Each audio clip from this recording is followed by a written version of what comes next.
বিরতির পর স্বাগত। আবারও নাশকতার আগুনে পুড়ে ছাই একটি গাড়ি। ঘটনা বিলোনিয়া থানাধীন মহামায়া ক্লাব চত্বর এলাকায়। গাড়ির নম্বর যথাক্রমে TR01AM0624। মালিকের নাম টুটন দে। এই গাড়িটি প্রতিনিয়তই বিভিন্ন বিদ্যালয়ে, বিশেষ করে বিলোনিয়া ইংলিশ মিডিয়ামে ছাত্রছাত্রীদের যাতায়াতের জন্য ব্যবহার করেন। টুটনদের স্ত্রী জানাচ্ছেন যে গত বৃহস্পতিবার রাত আনুমানিক 3টে নাগাদ গাড়িতে ধাও ধাও করে আগুন জ্বলতে দেখে প্রতিবেশীরা তাদেরকে ঘুম থেকে ডেকে তুলে। ঘুম থেকে উঠে তারা দেখতে পান যে গাড়িটির চতুর্দিকে আগুন জ্বলছে। সঙ্গে সঙ্গে খবর দেওয়া হয় বিলোনিয়া অগ্নি নির্বাপক দপ্তরে। যদিও দপ্তরের কর্মীরা আসার পূর্বেই প্রতিবেশী এবং পরিবারের লোকজনের সহযোগিতায় গাড়িতে জ্বলতে থাকা আগুন নিভিয়ে নেওয়া সম্ভব হয়েছিল।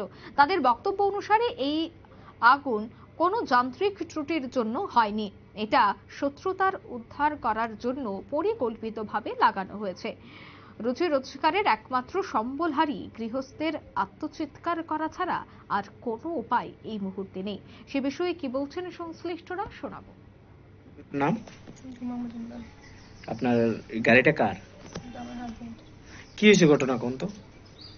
রাত্রে 3:30টার দিকে আমরা উঠতে দেখি গাড়ির মধ্যে আগুন জ্বলে। অলরেডি আমরা চিল্লাচিল্লি করে জল টল দিয়ে গাড়ি মানে এই আগুনটা যে জ্বলছিল, এটা কারণটা কি আপনারা কি কিছু করতে পারেন?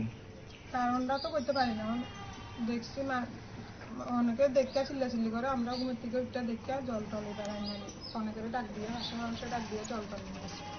গাড়িটার বয়স কেমন? অনেক বছর হচ্ছে, গাড়ি চালাতে বহুত বছর হচ্ছে। আচ্ছা, মানে এটা কি আপনার বক্তব্য অনুসারে এটা কি নাশকতার আগুনই হইব না? মানে কেউ ইচ্ছা করেই লাগাই দিছে। আপনারা শুনলেন বক্তব্য।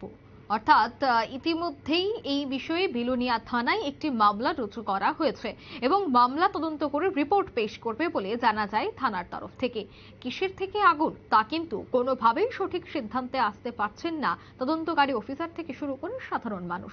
এখন দেখার নাশকতা নাকি অন্য কিছু, সমস্তটাই বেরিয়ে আসবে পুলিশি তদন্তে। নিয়ে নিচ্ছে ছোট্ট একটি বিজ্ঞাপন বিরতি, সঙ্গে থাকুন।